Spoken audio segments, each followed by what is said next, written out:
स्वागत है आप सभी का हमारे YouTube चैनल में। तो चलिए एक और करंट अफेयर्स का वीडियो आप देख लेते हैं, मज़ा आ जाएगा बिल्कुल।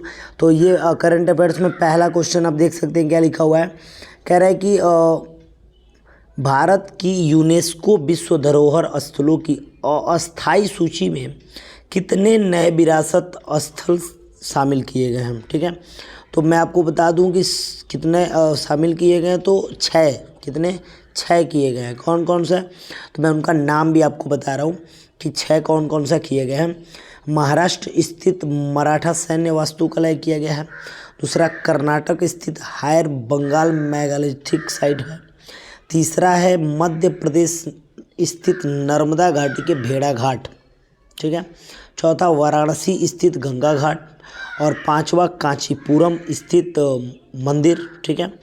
और छवा जो है सतपुड़ा टाइगर रिजर्व मध्य प्रदेश। ठीक है, तो ये आपको बिल्कुल याद रखना है। ठीक है, इसके बाद हम आगे बढ़ते हैं। आगे क्वेश्चन कह रहा है हमारा, केंद्रीय मंत्रिमंडल ने 2021 में किस देश में भारत के नए महावाणिज्य दूतावास को खोलने की मंजूरी दी है। तो बता दूं आपको, मालदीव। किसकी? मालदीव। मालदीव में भारत की राजनयिक उपस्थिति को बढ़ावा लेने के लिए किया गया है कि भाई वहाँ भी हमारा जो है महावाणिज्य दूतावास खोलने की मंजूरी दे दी जाए। तो 2021 में ये हो जाएगा। ठीक है, इसके बाद से हम आगे बढ़ते हैं। कह रहा है सिंथेटिक कैनबिनोइड्स पर प्रतिबंध लगाने वाला दुनिया का पहला देश कौन सा है बताइए। तो बता दूँ, चीन। चीन जो है, चीन को याद रखिएगा। चीन जो है, एक मिनट, हाँ चीन। कौन है? चीन। तो चीन जो है सभी सिंथेटिक कैनिबियोनोइड पदार्थों पर प्रतिबंध लगा दिया है। और ये इसी प्रकार प्रतिबंध लगाने से ये दुनिया का पहला जो है देश बन गया है। ठीक है, जो प्रतिबंध जो है लगभग जुलाई में लागू होने की संभावना थी। तो ठीक है, तो वो हो भी चुका है। तो इससे जो है क्या होगा कि लोग जो है मतलब नहीं होता है कि खराब पदार्थों का दुरुपयोग जानबूझकर और ख़राब ढंग से गाड़ी चलाना, जैसी ये ख़राब चीज़ें जो है, ये चीज़ें आप नहीं कर पाएंगे। इसके लिए साफ प्रतिबंध वहाँ पे लगा हुआ है। ठीक है, इसके बाद हम बढ़ते हैं। अमेरिकी राष्ट्रपति जो बिडेन की वरिष्ठ सलाहकार के रूप में किस भारतीय अमेरिकी को नियुक्त किया गया है। तो देखिए, ये बहुत बढ़िया क्वेश्चन है। तो ये मैं आपको बता दूं, डायरेक्ट नीरा टंडन। कौन है? नीरा टंडन, जो बाइडेन के वरिष्ठ सलाहकार नियुक्त की गई हैं। तो ये बहुत ही बड़ा क्वेश्चन हुआ अपने हिसाब से, और बिल्कुल मज़ा आ जाएगा इस क्वेश्चन को अच्छे से देखिए। इसके बाद से बोला जा रहा है क्या, देख सकते हैं 55 नंबर क्वेश्चन क्या हो रहा है कि भारत का पहला कृषि निर्यात सुविधा केंद्र का शुभारंभ कहाँ हुआ है। देख लीजिए कि भारत का पहला कृषि निर्यात सुविधा केंद्र का शुभारंभ कहाँ हुआ है। तो मैं बता दूं आपको कि ये जो है पुणे में हुआ है। कहाँ हुआ है? पुणे में हुआ है। पुणे में, एकदम बिल्कुल याद रखिए कि पुणे में हुआ है, और बिल्कुल अच्छे से आपको याद रखना है। महाराष्ट्र, अगर जो हम उसकी बात कर लें, MCCIA की बात कर लें, मतलब Maharashtra chamber of commerce, industry and agriculture, तो ये जो है national bank for agriculture and rural development NABARD की सहायता से इसने जो है पुणे में जो है अपना पहला कृषि निर्यात सुविधा केंद्र जो है शुभारंभ किया था। तो बिल्कुल आपको ये याद रखना है कि पुणे में जो है हुआ था। ठीक है, चलिए फाइनली हम आगे बढ़ते हैं और आगे देख लेते हैं। बहुत सारे क्वेश्चन हमारे पास हैं, तो देख लीजिए। और ये क्वेश्चन क्या हमारा, देख लेते हैं इसको अच्छे से। तो ये क्वेश्चन है कि विश्व खाद्य पुरस्कार 2021 किसको दिया गया। ये बहुत ही बढ़िया, मैं आपको बता दूँ, शकुंतला, डॉक्टर शकुंतला। कौन सी? डॉक्टर शकुंतला हरसिंह थिल्डसैट। ये याद रखिए कि ये इन्हीं को दिया गया था, डॉक्टर शकुंतला को। ठीक है, इसके बाद हम आगे बढ़ते हैं। आगे क्वेश्चन क्या, 69वीं की बात हो रहा है कि 69वीं मिस यूनिवर्स 2020 के रूप में किसकी ताजपोशी की गई थी। तो ये बिल्कुल याद रखना है कि भाई 69वीं में मिस यूनिवर्स किसको बनाया गया था। तो ये बिल्कुल आपको ये एंड्रिया मेजा, ये याद रखना है, एंड्रिया मेजा। ओके, कौन सा है? एंड्रिया मेजा, याद कर लीजिए, एंड्रिया मेजा। वही अगर जो दूसरी ओर हम इंडिया की बात करें, तो इंडिया की एडलाइन कोडर्स-कोलिनो, ठीक है, इन्होंने जो है टॉप 4 में जो है जगह बनाई थी। ये जो हेडलाइंस ऊपर दे रहा है, ये जो है इंडिया के टॉप 4 में जो है इन्होंने जगह बनाया हुआ था। ठीक है, हम आगे बढ़ते हैं। व्हिटली पुरस्कार 2021 किसने जीता था? व्हिटली पुरस्कार 2021 किसने जीता था? तो ये आपको याद रखना है कि नुक्लू फोमो। कौन जीते थे? नुक्लू फोमो। ये कहाँ से जीते थे? नागालैंड से। कहाँ से? नागालैंड से। ठीक है, नागालैंड के ये हैं और इन्होंने जीता। ठीक है, आगे बढ़ते हैं और आगे क्या हमारा क्वेश्चन देख लेते हैं। आगे देख लीजिए, आगे ये बहुत ही मस्त क्वेश्चन है, इसको हम अच्छे से देख लेते हैं। कह रहा है डीप कोवेन क्या है? देख लीजिए, डीप कोवेन क्या है? तो डीप कोवेन क्या है, इसको आपको एकदम बिल्कुल याद रखने के भाई डीप कोवेन क्या है। तो डीप कोवेन अगर जो मैं बात कर लूँ तो भारतीय रक्षा अनुसंधान और विकास संगठन DRDO जो है, उन्हें कोविड-19 के समय, कोविड-19 तो आप समझ ही रहे हैं, तो कोविड-19 के समय एंटीबॉडी डिटेक्शन किट विकसित किया था। एंटीबॉडी डिटेक्शन किट जो है उन्होंने एक विकसित किया, उसी का नाम जो है, उसी किट का नाम जो है आप कह सकते हैं। तो इसके लिए ऑप्शन आपका कौन सा हो जाएगा? ये वाला ऑप्शन हो जाएगा कि एंटीबॉडी पहचान आधारित किट है। तो ये याद रखना है कि ये जो है एंटीबॉडी पहचान आधारित क्या है? किट है भाई साहब। ठीक है, इसके बाद हम देख लेते हैं। कह रहा है मैड्रिड ओपन महिला एकल फाइनल 2021 किसने जीता है? मैड्रिड ओपन महिला एकल फाइनल 2021 किसने जीता है? तो ये बहुत ही आसान है और इसको एकदम आप याद कर लीजिए कि किसने जीता है। Arena Sabalenka. कौन? एरिना सबलेंका ने जीता हुआ है। ठीक है, और हम इनकी वो बात कर ले तो ये एक क्या बोलते हैं कि 6-0 से 3-0, 3-6 से 6-4 से हराकर मैड्रिड ओपन का महिला एकल फाइनल जीते हैं और ये बेहतरीन पारी इन्होंने खेला था। ठीक है, चलिए आगे बढ़ते हैं।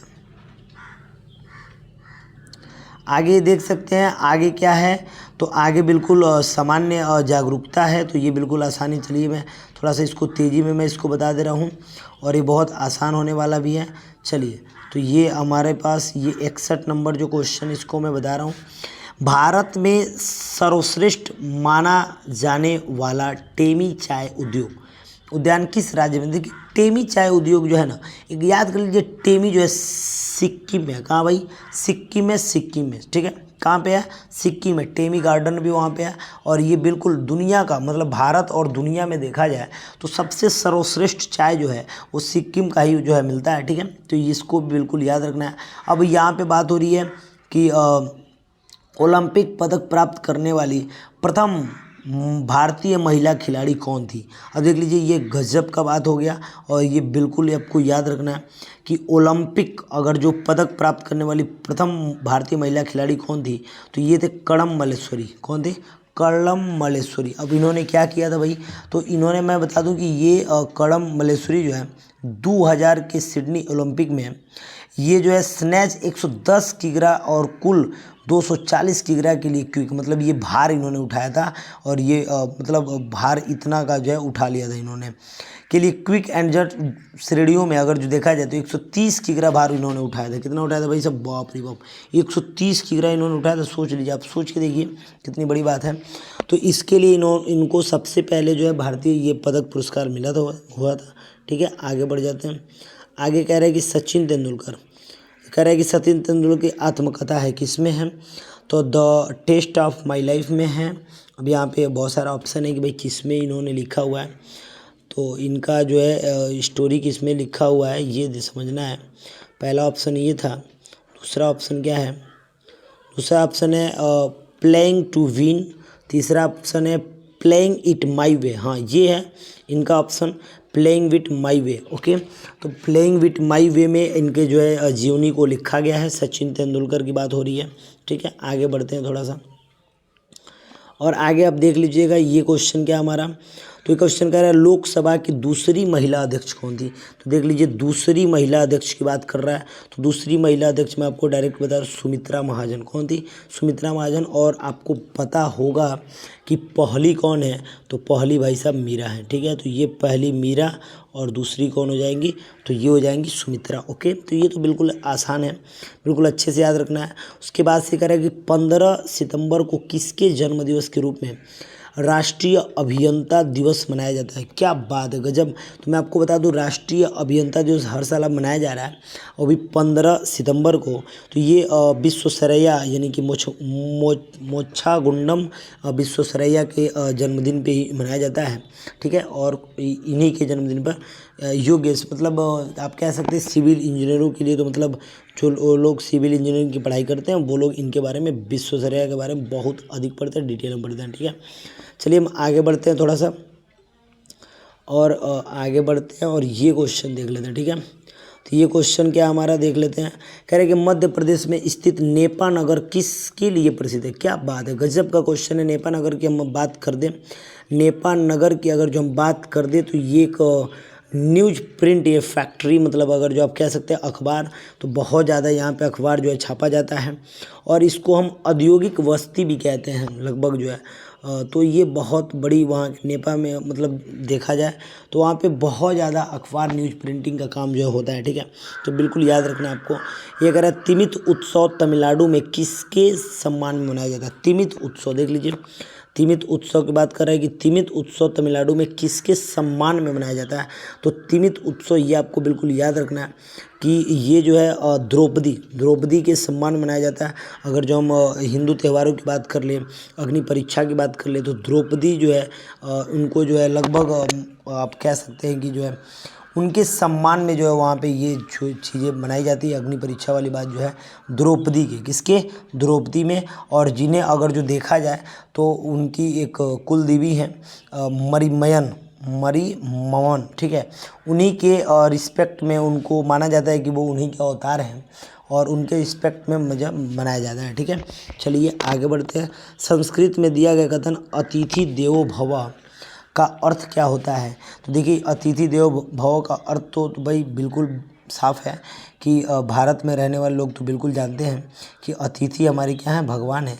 इसी बात को उसमें कहा जाता है। तो दूसरा नंबर से हो जाएगा। तो पहला ऑप्शन दे रहा है कि मैं आपको सलाम करता हूँ, ऐसा कुछ नहीं है। आपका दिन शुभ हो, ये भी नहीं है। आपसे फिर जल्दी मिलते हैं, ये भी नहीं है। अतिथि भगवान के समान है, अतिथि देवो भव। तो अतिथि किसके समान है? भगवान के समान है। तो बिल्कुल यही आंसर होगा।